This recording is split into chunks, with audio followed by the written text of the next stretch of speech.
The appeal of this place is both mythic and real. Mythic in the sense it's by all our romantic notions of the North, the pristine wilderness, the wild characters, the midnight sun, and the northern lights.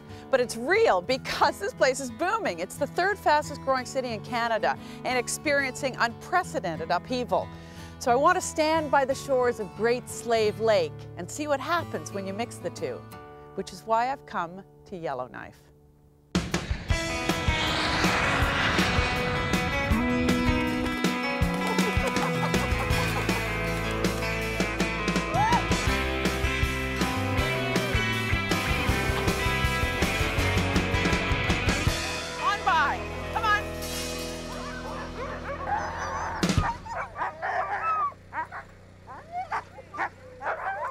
This is quintessential old-time Yellowknife at the Caribou Carnival. This is the Canadian National Dog Derby. It's been 50 years since Alfred Drygees came with his team across the lake and won the first one, 50 whole bucks. Now teams come from all over with these super fast dogs. They go 50 miles over 3 days around an enormous loop, and the flag's about to go. Go, go, go, go.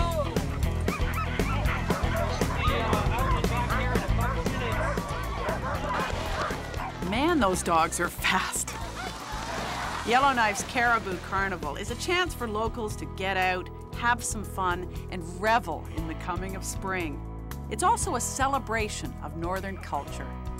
This is the most popular place in the entire Caribou Carnival, and there's skill involved, you know, in lifting the maple syrup off the snow. That's delicious.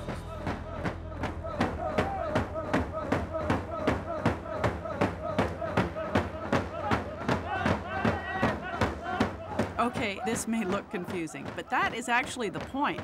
The objective behind this ancient Arctic game is deception. A twig is hidden in the hand, and the guy on the opposing team has to guess which hand. The elaborate choreography is all designed to throw your opponent, and you need eagle eyes to spot who is bluffing whom. So if you guess right, you get a stick. First person to get 12 sticks wins the round. And in the great Canadian tradition, they always play best of 3. Outside, it's time for the heritage race. Now, this is my kind of sport. The mushers head out only when they're good and ready. There is no rush.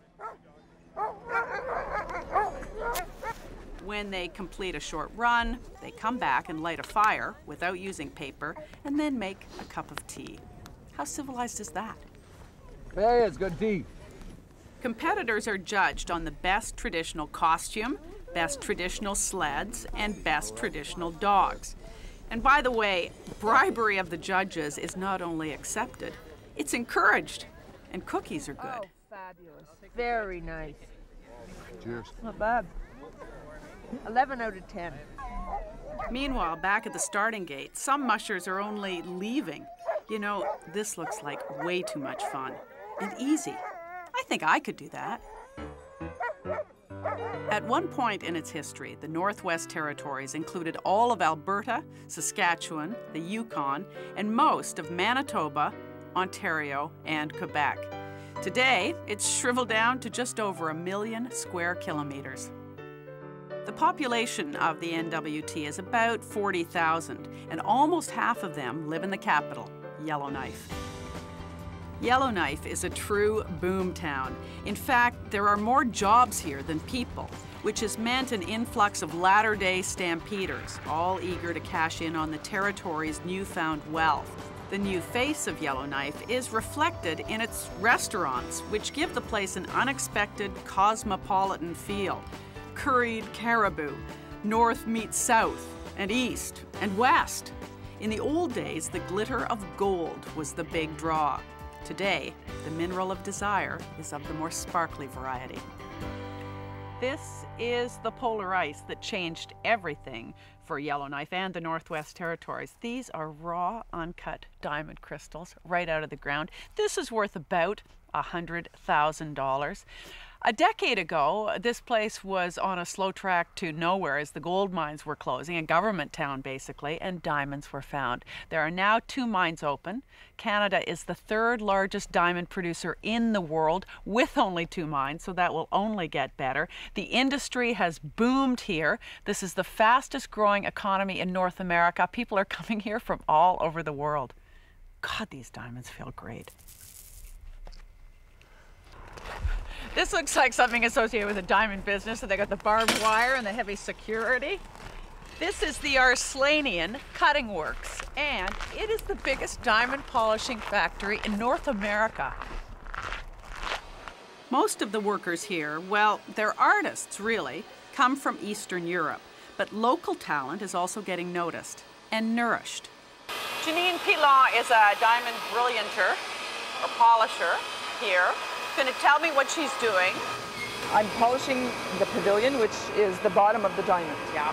And you put the 8 main facets, and it's all done by angles. How did you learn to do this? Went to school, got taught just like anything else. Were you terrified? Yes. Would you like to see? So I look at this. Yep. And see the facets. Yeah. And now I got to figure out that I Yeah. Turn the head over. I there turn you the go. head over. Yep. So now I'm Cutting. I'm cutting. Oh. And then you smooth it. Then you look at it. Terrified about what I'm doing. No, I don't. can't believe you're letting me do this. It's Let me fun. just- I love it. Let me have a little look at it. Oh my God, it's stunning. Did we ruin it? I don't know, you better tell me. You won't. Let me see, how'd I do? You're good. You're hired. Thank you. That's incredible. I mean, that place is already doing $40 million a year in sales of diamonds, and they're really desirable. People from all over the world are wanting Canadian diamonds. They're called Boy Scout diamonds because they're so clean and pretty. And why, they make very nice jewelry. They polish up nicely, don't you think? You know, the real beauty of the Northwest Territories isn't in all its shiny new success. This is the North, and this is the wilderness. And the fact is, you gotta get out of the city here, and you gotta get onto the land. You gotta mush. On by, come on.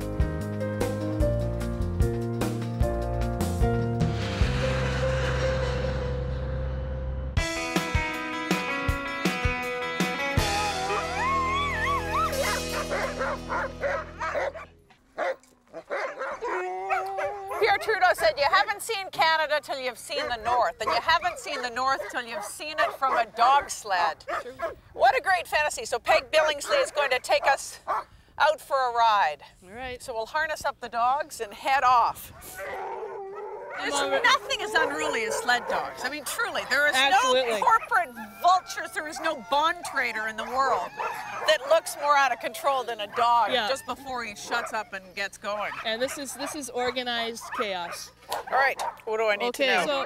So you're gonna lift her up. Once a sled dog is harnessed, it is pumped and ready to take off. So while this may look a little bit mean, trust me, these are working dogs, not pets. And they've been doing this for thousands of years. Unlike many of us, they actually love their job.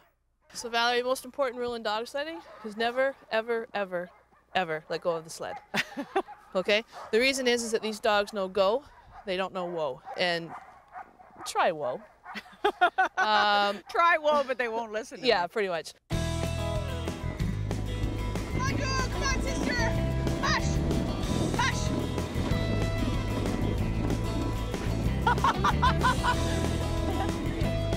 Just pretend you're on the Don Valley. Yeah, just like being on the Don Valley Parkway. There's no tailgating. Oh, God. This is just great. Come on, girls. There's a great line from Douglas Copeland that goes, to see a wild landscape like this is to crack open your soul and see similar landscapes inside yourself. Or so I believe. Mush! Mush! Mush! Diamonds are not the only thing driving the economy in the Northwest Territories. Tourism is also big. Blatchford Lake Lodge is where you come to get away from the hustle and bustle of Yellowknife. In fact, you're pretty much away from everything. We're ice fishing at Blatchford Lake Lodge with Mike Freeland, who is the owner of the lodge. Got the Cisco as the bait. What are we fishing for? Lake trout, whitefish, or northern pike. Yeah. But we're in the middle of nowhere. There's nothing around here. Yeah. You couldn't walk to anybody's house. No, your closest people at the moment are probably 40 miles away in a cabin. And Yellowknife is 60 miles away. That's your next closest people. So it is true wilderness. It's pretty gorgeous though, eh? Can't think of any tropical beach that'd be much more beautiful than this right now. No, it's a treat. We're very lucky to be here. Just have to tell the fish that. Right. You know. Okay, I quit. Oh, look, something ate the tail off it. It's getting cold out here though. I think I need some activity. Time to go sliding. It's time to go sliding. I've never done this before. Little husky puppy. Anyway, we're gonna go sealskin sliding. Who needs a toboggan when you can glide like a little seal down the snow? Oh!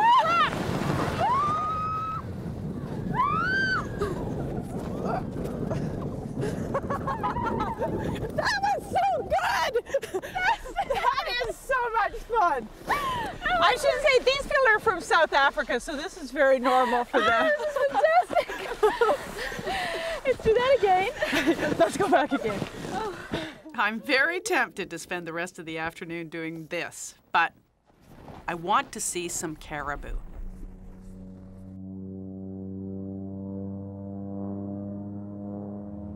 Okay, so I'm cheating a bit. This is the easy way to find caribou. My friends at Air Tindy assure me that they know exactly where they are. But hey, look, there's the ice road up to the diamond mines at Lac Le Gras. For a couple of months every year, the endless convoy of trucks hauls in the supplies.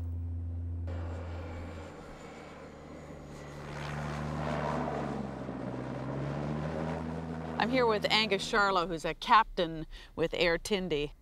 And you just zoomed down and happened to find us a herd of caribou. Yeah. I was surprised we could land the plane and they all kind of just looked at us and then laid back down. But you can't get too close. No, I'd say a couple of 100 yards and that's about it. So I can't do a sort of Farley Mowat number running naked through the caribou. Do you remember that scene? Yeah, Never Cry Wolf, that's what it was. Yeah, it was a beautiful scene, running with the caribou. But they're beautiful animals. Oh, they are. Yeah. This is a magnificent adventure. I think it's comparable to being on the Great Barrier Reef. To stand on a no-name frozen lake surrounded by these wild animals, this is a privilege. Just before I leave Blatchford Lake, I'm cornered by Peggy. So I have a certificate for you that signifies that you really are a real musher. And it reads, this certifies that Valerie Pringle earned the title of Real Musher on March 23rd by flipping the dog sled. Hey, where are you going? But I didn't let go. You didn't let go. I was very proud of you. But you still flipped it. I know. It was the dog's fault. Dumb dogs. How does it keep going so fast? You're a real musher. Congratulations. Thank you. I'm so proud.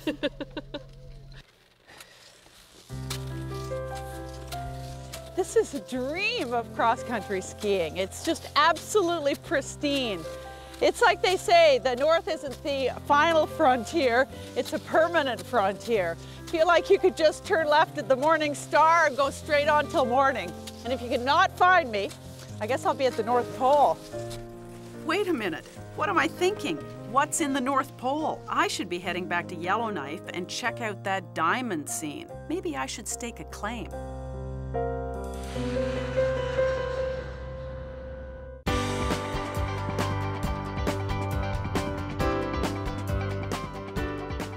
There is obviously money to be made here, especially with this diamond boom going on. And you know, people are still staking claims of the land by the hundreds. So that's what I'm going to do. I've got to find out more about this. I've got to go to the mining recorder's office. I think this is the place. Hi. Is this the mining recorder's office? It certainly is. Hi, I'm Valerie. Hi, Pringle. Valerie. I'm Rose Greening. Hey, Rose. I've decided I better get in on this diamond boom. So I was thinking I'd stake a claim. Because people are doing this still all the time, aren't they? Staking claims? Yes. Well, so I'm not too late. Absolutely not. So what do I need? Well, first of all, you'll have to purchase a prospector's license. How much is that? It's just $5. $5? Is that all? That's all, but that's not the only thing you'll need. Okay, but hold on. I got that. So I'm officially a prospector? Well, we have to get your prospector's license ready, but Okay. yes, that's the first step. Great. You'll need some claim tags, which are these. Like So this is literally the stake your claim. You got That's to correct. put the stake in. You do need that. Great. These are active properties, so I can't have you that. can't have that area. But this area here is open, for example. You could go and stake a claim or however many claims you'd like to stake in that area. So do you think there might be diamonds there? Possible, I Come guess. on, Rose, give me a break. I'm new here. I wish I don't know could help these you. things. I'm not a geologist. How about I wish gold? I could. I don't know. Because I guess the trick is, obviously, I'm not capable of getting diamonds out of the ground. It's pretty complex. right. But if you pick the right spot and diamonds are found there, then maybe someone will buy your Absolutely. land, and then Yeah, that's the way that's it works. retirement time. Absolutely. I think it's time. Good luck. Thank you for, I know, I'll need you. it. Thank I'll you. be back with my Visa card. All right, great.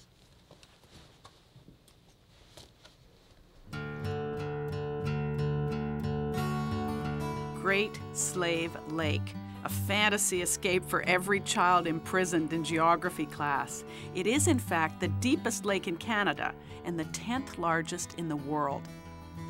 But the reason I'm here is for a royal visit. May I put a button on you? Absolutely. Standing on Great Slave Lake with the Snow King himself, Tony Folio. All right. How about a kiss, Valerie? Boy, that It's beer such a tickles. beer, eh? Every January, Tony Folio, with a little help from his friends, builds a magnificent castle made entirely of ice, just for fun. But you build this thing from scratch. Right.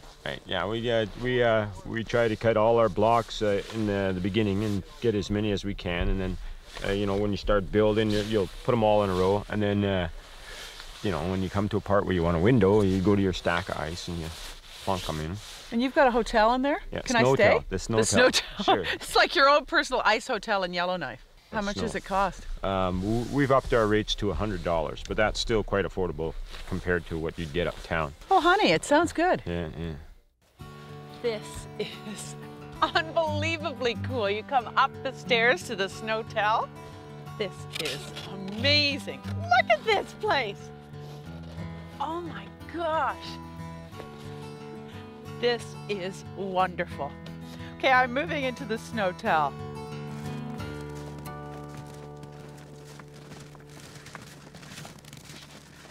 I'm in the woods near Pontoon Lake, outside of Yellowknife with Rosanna Strong, who is a nature interpreter and tour guide. Just to stop and show you these white trees that you see in the forest here. This is what we call in Canada paper birch. So you're yet another southerner. I am. In Yellowknife. I know. It never ends. Instead of saying, you know, who's your father, you just say, where are you from? And it's almost never here. Exactly. And I've really noticed in the 15 years that I've been here that our cultural diversity of people are changing too. I mean, just get into any cab in Yellowknife and you go to all points in the world, right from Somalia to Greece to the Ukraine, wherever. I mean, it's like the little world is right here in Yellowknife. Yay! I'm happy. For some reason, Japanese tourists are obsessed with our great Canadian wilderness. But the main attraction here in Yellowknife is the world's most spectacular light show, coming up later tonight.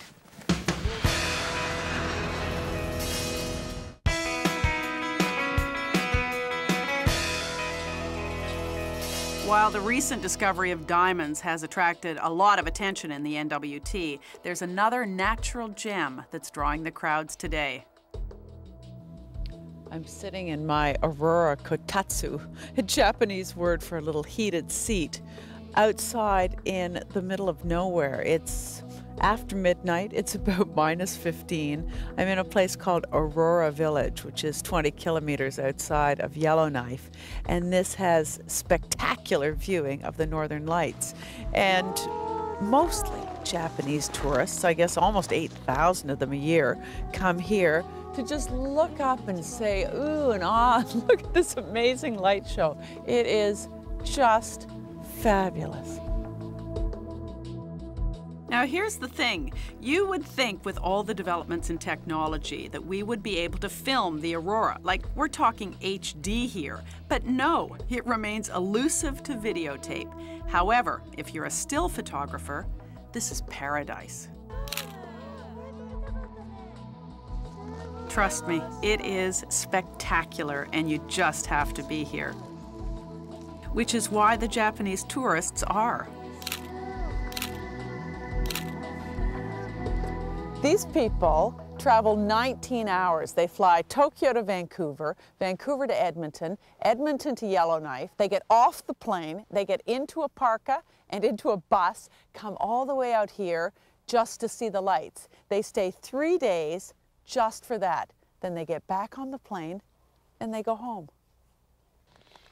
And why do you want to see the aurora? It was one of my dreams to see aurora. Ah, and you did? Yeah.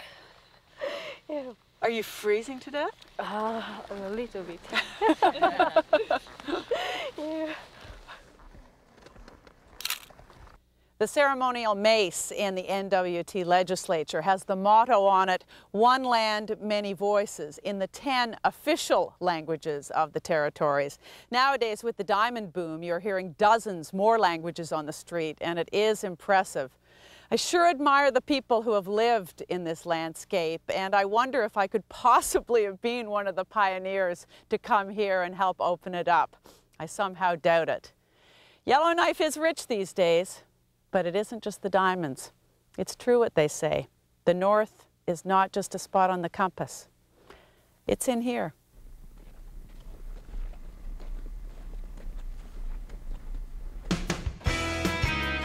Valerie. Hey, Crystal, I'm back again. But I've forgotten my e-ticket, and am I in your computer? Well, are you going to head smashed in Buffalo Joe? No, we did Alberta. It was awesome. Okay. How about Whistler? No, been to Whistler. Went in the winter. It was gorgeous. Anyway, you know what? I think it's La Malbaie, Charlevoix outside. I'd be maybe under Quebec City. All right, let me look for you. Yes, here you are. Perfect. Yeah, and let me check you in then.